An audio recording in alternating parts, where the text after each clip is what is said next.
Olá, olá, tudo bem com vocês, meus queridos alunos, minhas queridas alunas? Espero que vocês estejam bem, com saúde, tá? Meus amores, vamos a uma outra aulinha agora. Vou continuar falando sobre o conto, tá? Nós vamos pegar agora um dos contos mais famosos da nossa literatura, da literatura brasileira. Maravilhoso esse conto. Não é tão longo, mas de um ensinamento fantástico, tá? Deixe-me compartilhar aqui com vocês essa janela aqui, beleza? Vamos lá? Então, espero que vocês gostem. Bem legal, galera, bem legal. Ok, aqui está, aula 32. Vamos aqui. Análise de um conto. Esse conto é Apólogo. É um conto do Machado de Assis. Eu acho maravilhoso. Olha aqui, ó. Vejamos aqui. Era uma vez uma agulha que disse a um novelo de linha. Apólogo, vejam aqui, é o diálogo, é a conversa entre seres inanimados que ganham vida, tá? Então, olha aqui, ó. Era uma vez uma agulha que disse a um novelo de linha: por que está você com esse ar, toda cheia de si, toda enrolada, para fingir que vale alguma coisa neste mundo? Isso, a agulha, né, falando ali ao novelo de linha. Deixe-me, senhora. Que a deixe. Que a deixe por quê? Porque lhe digo que está com um mar insuportável? Repito que sim, e falarei sempre que me der na cabeça. Que cabeça, senhora? A senhora não é alfinete, é agulha. Agulha não tem cabeça. Que lhe importa o meu ar? Cada qual tem o ar que Deus lhe deu. Importe-se com a sua vida e deixe a dos outros. Mas você, orgulhosa, certo que sou. Mas por quê? É boa, porque coso. Então, os vestidos e enfeites de nossa ama. Quem é que os cose, senão eu? Coser aqui é no sentido de costurar. Tá bom, gente? Não é com Z, é com S. Então, os vestidos e enfeites de nossa ama, quem é que os cose, senão eu? Você? Esta agora é melhor. Você é que os cose? Você ignora que quem os cose sou eu? E muito eu? Você fura o pano, nada mais. Eu é que os coso, prendo um pedaço ao outro, dou feição aos babados. Sim, mas que vale isso? Eu é que furo o pano, vou adiante, puxando por você, que vem atrás, obedecendo ao que eu faço e mando. Também os batedores vão adiante do imperador. Você é o imperador? Não digo isso, mas a verdade é que você faz um papel subalterno, indo adiante, vai só mostrando o caminho, vai fazendo o trabalho obscuro e ínfimo, né? Insignificante. Eu é que prendo, ligo, ajunto. Estavam nisso quando a costureira chegou à casa da baronesa. Não sei se disse que isto se passava em casa de uma baronesa, que tinha a modista ao pé de si, para não andar atrás dela. Chegou a costureira, pegou do pano, pegou da agulha, pegou da linha, enfiou a linha na agulha e entrou a coser. Uma e outra iam andando orgulhosas pelo pano adiante, que era a melhor das sedas. Entre os dedos da costureira, ágeis como os galgos de Diana, para dar a isto uma cor poética. E dizia a agulha: então, senhora linha, ainda teima no que dizia há pouco? Não repara que esta distinta costureira só se importa comigo? Eu é que vou aqui entre os dedos dela, unidinha a eles, furando abaixo e acima. A linha não respondia nada, ia andando. Buraco aberto pela agulha era logo enchido por ela, silenciosa e ativa, como quem sabe o que faz e não está para ouvir palavras loucas. A agulha, vendo que ela não lhe dava resposta, calou-se também e foi andando. E era tudo silêncio na saleta de costura. Não se ouvia mais que o plic, plic, plic, plic da agulha no pano.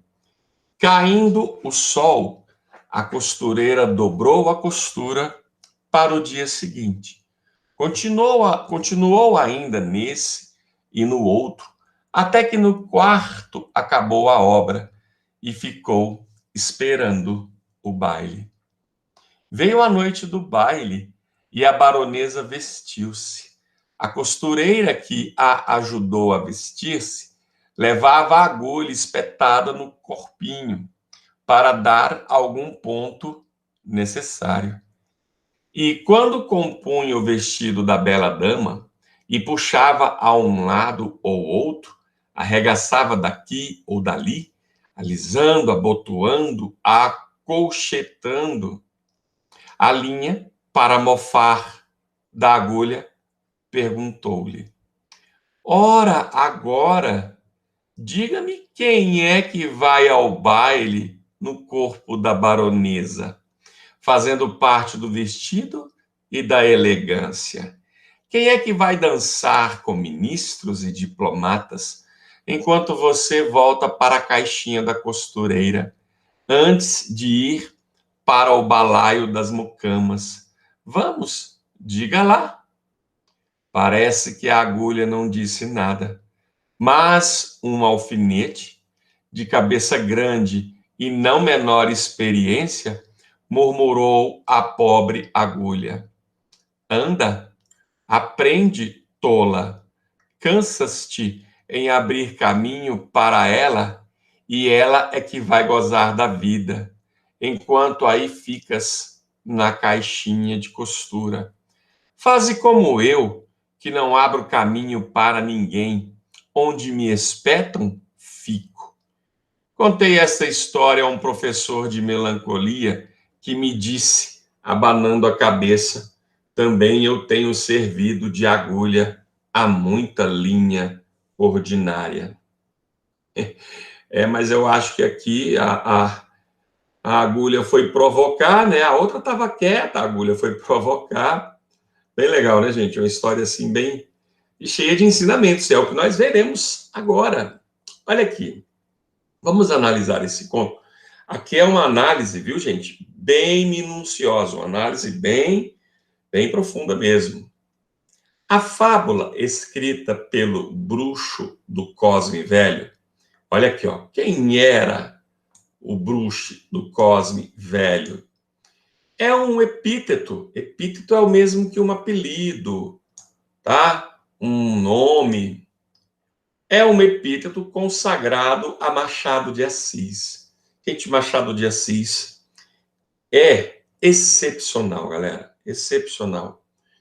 O termo ganhou força no meio literário quando Carlos Drummond de Andrade publicou o poema Há um Bruxo com Amor, no qual o poeta faz referência à casa, número 18, da Rua Cosme Velho, situada no bairro do mesmo nome, no Rio de Janeiro, onde morou Machado de Assis. O poema toma a casa como ponto de partida, como um passaporte para a proximidade com Machado e, a partir daí, faz referências à obra do autor.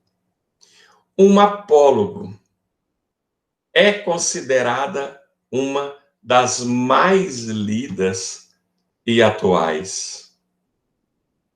O texto simples, escrito na década de 80 do século XIX, faz um recorte interessante da sociedade da época e muitas inovações do ponto de vista narrativo.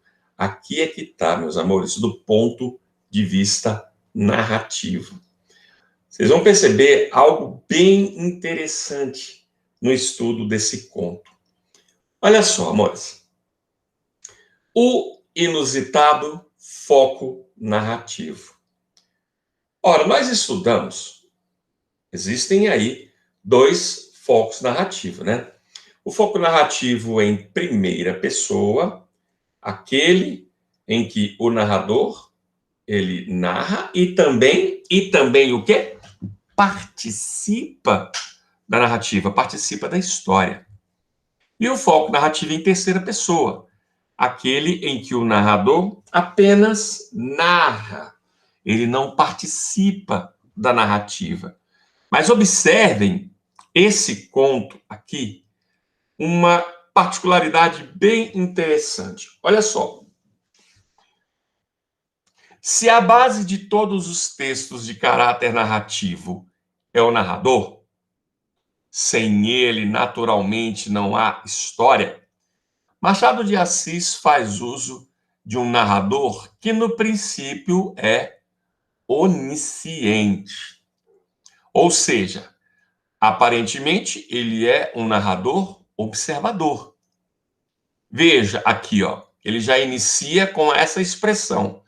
Era uma vez uma agulha que disse a um novelo de linha. Os leitores de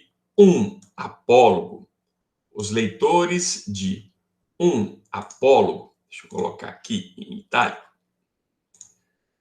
no entanto, podem se deparar com elementos do tipo: não sei se disse.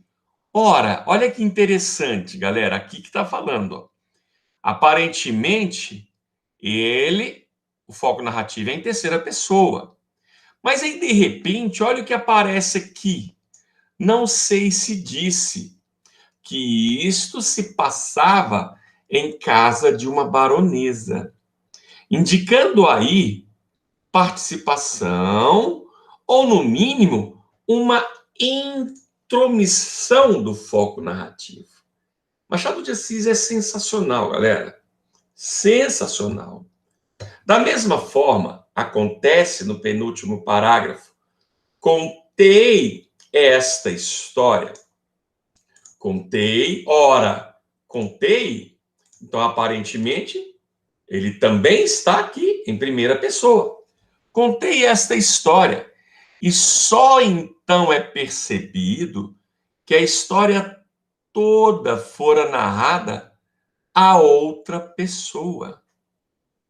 Ou seja, ele, naquele instante, estava ali narrando, contando a história ao professor. Um emblemático professor de melancolia. Tratando-se de uma mescla, de uma mistura entre o que está sendo narrado no tempo psicológico, né? Com o narrador onisciente, com o narrador observador, e no tempo cronológico, tá? No narrador participante ou intromissão do narrador. Ora, gente, não bastasse aqui está errado, não bastassem essas inovações, Machado de Assis faz uso de um narrador irônico no pequeno trecho. Entre os dedos da costureira, ágeis como os galgos de Diana. Olha só, gente. para dar a isto uma cor poética. Como crítico do romantismo, ele, Machado de Assis, né, foi um crítico da escola literária, do romantismo. Vocês estudarão isso aqui no ensino médio. No segundo ano do ensino médio, vocês estudarão em literatura. É apaixonante, galera, é apaixonante.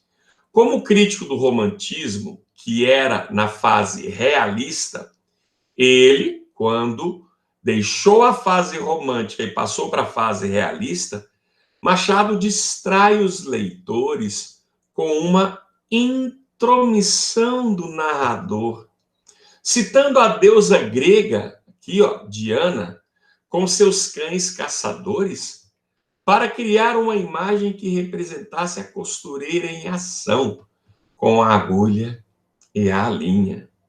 Somente para dar ao texto, meus amores, uma tonalidade poética, já que estava muito crua, muito fanfarrona, muito desgastada com o atrito das duas personagens principais até então.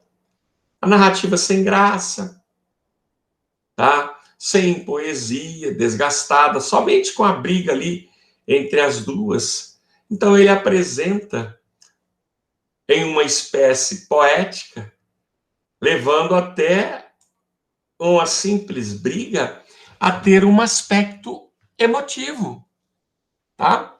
De repente, de uma hora para outra, o leitor passa a torcer por uma ou por outra, tá?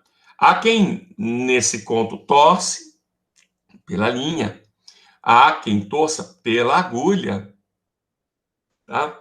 Eu particularmente acho que acabava aí torcendo pela linha, porque quem começou a confusão foi a própria agulha, né? A gente tende a ficar do lado daquele que aparentemente é mais fraco. Aparentemente, né?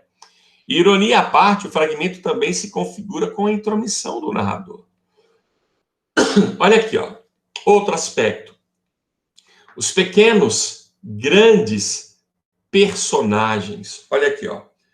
O texto machadiano apresenta dois personagens principais logo no primeiro parágrafo, sem, contudo, indicar se há protagonismo ou antagonismo.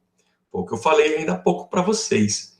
Ele apresenta a agulha, ele apresenta a linha, e por ora não sabemos quem ali talvez será o protagonista ou o antagonista. Na verdade, o novelo de linha e a agulha são anti-heróis. Os dois brigam, disputam, duelam por vaidade, por orgulho, por mero egoísmo, o que faz a natureza de ambos serem semelhantes e suspeitas. Aparentemente, os dois vivem ali, tanto o novelo quanto a agulha, né? Eles vivem ali a criticar e a querer ser maior e sempre maior que o outro. Se do ponto de vista da importância eles são principais, a caracterização dos dois é plana ou linear.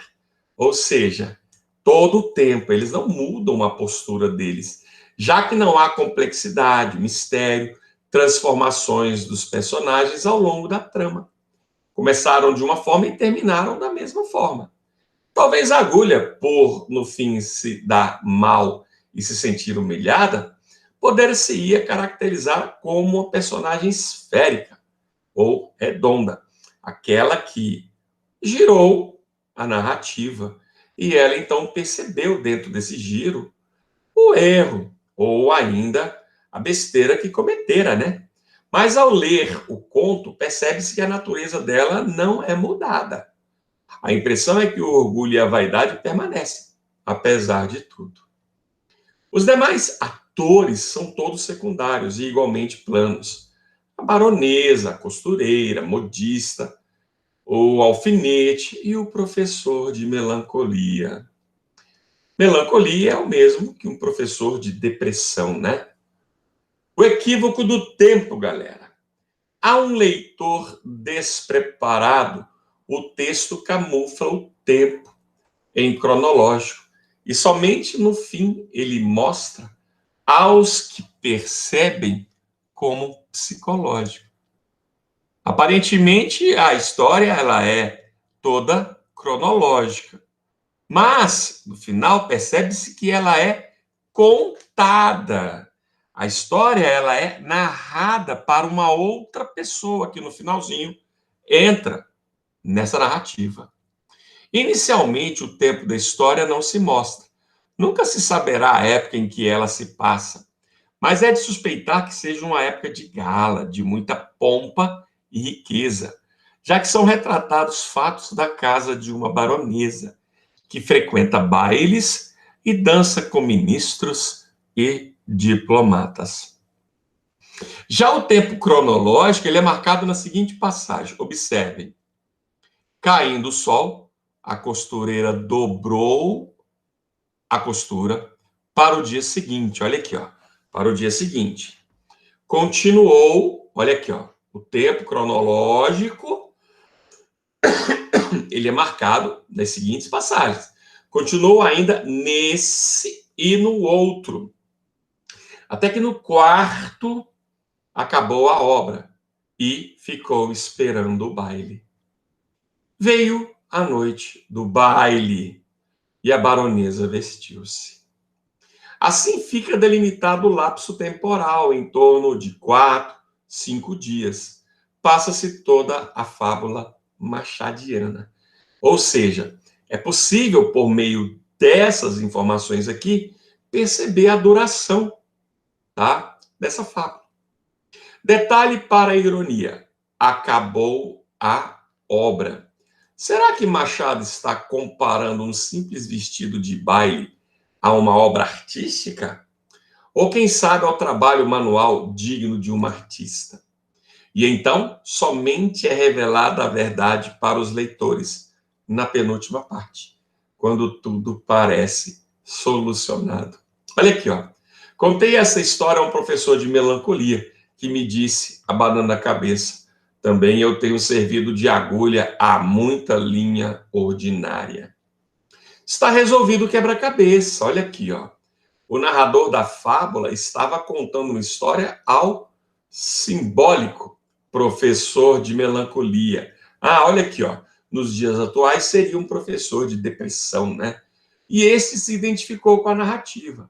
Conclusão: tudo se passa na memória e na imaginação do agora narrador personagem secundário.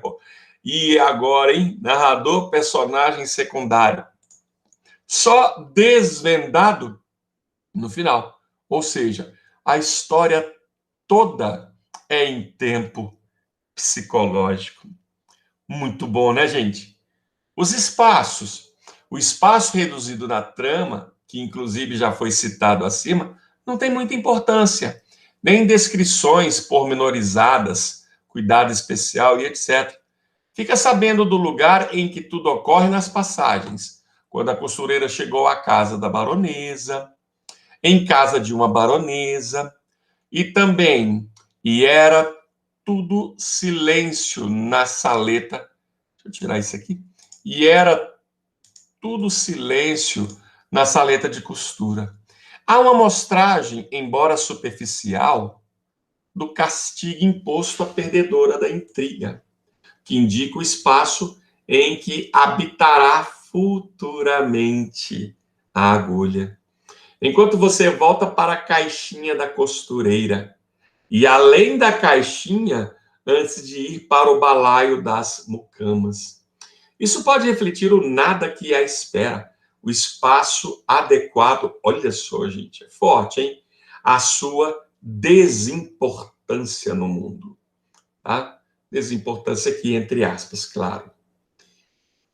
E aqui, como um verdadeiro bruxo, análise do conto, né? Como um verdadeiro bruxo, misturando todas as suas essências em um mesmo caldeirão, M.A., né? Mais conhecido como Machado de Assis, inova também no enredo, na espinha dorsal do seu texto curto, fazendo uma mistura entre a estrutura narrativa denominada clássica. Deixa eu escrever aqui. Machado de Assis. A apresentação do texto é feita no primeiro parágrafo. Era uma vez uma agulha que disse a um novelo de linha, e aí os distraídos pensam que ela acabou. Lê do engano.